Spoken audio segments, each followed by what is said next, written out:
سورۃ الجمہ قرآن کریم کی 62 سورہ ہے جو مدنی دور میں نازل ہوئی۔ محمد اسد اپنی تفسیر دی میسج آف دا قرآن میں اس سورہ کے ذریعے علم، عمل اور مادی اور روحانی زندگی کے درمیان توازن کو ایک خاص فلسفیانہ انداز میں بیان کرتے ہیں۔ پہلا پوائنٹ، کائنات کی تسبیح اور مقصد رسالت۔ سورہ کا آغاز اللہ کی پاکی اور بادشاہی کے ذکر سے ہوتا ہے۔ محمد اسد اس کی وضاحت کرتے ہوئے لکھتے ہیں کہ اللہ نے امیوں، وہ لوگ جو الہامی کتاب سے نا واقف تھے، میں اپنا رسول بھیجا تاکہ وہ ان کی زندگیوں کا تزکیہ یا پیوریفیکیشن کریں،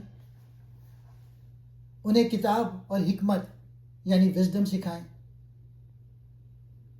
محمد اسد کے نزدیک حکمت کا مطلب کائناتی سچائیوں کو سمجھنے کی وہ صلاحیت ہے جو انسان کو محض لکیر کا فقیر بننے سے بچاتی ہے۔ دوسرا پوائنٹ، علم بغیر عمل، کتابیں لادے ہوئے گدھے کی تمثیل۔ آیت 5 میں ان لوگوں کی مثال دی گئی ہے جنہیں توریت دی گئی مگر انہوں نے اس پر عمل نہیں کیا۔ محمد اسد اس سخت تنبیہ گدھے جس پر کتابیں لدی ہوں کی تشریح میں لکھتے ہیں، علم صرف معلومات کا نام نہیں ہے۔ اگر کوئی شخص بہت سی کتابیں پڑھ لے لیکن اس کا عمل اور کردار نہ بدلے تو وہ اس بوجھ اٹھانے والے جانور کی طرح ہے جسے علم ہی نہیں ہے کہ اس کی پیٹھ پر کیا قیمتی خزانہ ہے۔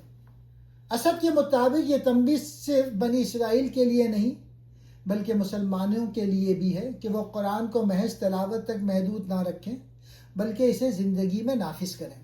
تیسرا پوائنٹ، موت کا خوف اور سچائی کا معیار۔ سورہ میں ان لوگوں کو چیلنج کیا گیا ہے جو خود کو اللہ کا چہیتے سمجھتے تھے۔ اللہ فرماتا ہے کہ اگر تم سچے ہو تو موت کی تمنا کرو۔ محمد اسد اس کی وضاحت کرتے ہوئے کہتے ہیں کہ جو شخص سچائی پہ ہوتا ہے اور جس کا ضمیر صاف ہوتا ہے وہ موت سے نہیں ڈرتا۔ موت کا خوف دراصل انسان کے برے اعمال اور ضمیر کی ملامت کا نتیجہ ہوتا ہے۔ چوتھا نقطہ، نماز جمعہ، سماجی اور روحانی اجتماع۔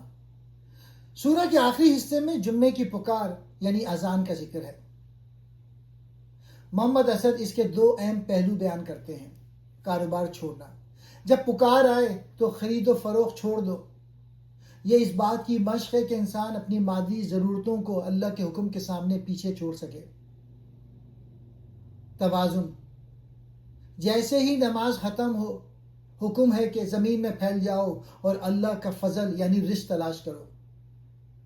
اسد کے نزدیک اسلام رہبانیت یعنی دنیا چھوڑنے کا قائل نہیں بلکہ وہ عبادت کے فوراً بعد محنت اور معیشت کی طرف لوٹنے کا حکم دیتا ہے۔ پانچواں پوائنٹ، تجارت اور تماشے کی حقیقت۔ سورہ کا اختتام ایک واقعے کے ذکر پہ ہوتا ہے جب دوران خطبہ ایک تجارتی قافلہ آیا اور لوگ وہاں چلے گئے۔ محمد اسد لکھتے ہیں کہ یہ انسانی کمزوری کی نشاندہی ہے کہ انسان عارضی فائدے، تجارت و تماشے کو مستقل خیر پر ترجیح دیتا ہے۔ اللہ فرماتا ہے کہ جو اللہ کے پاس ہے وہ کھیل اور تجارت سے کہیں بہتر ہے۔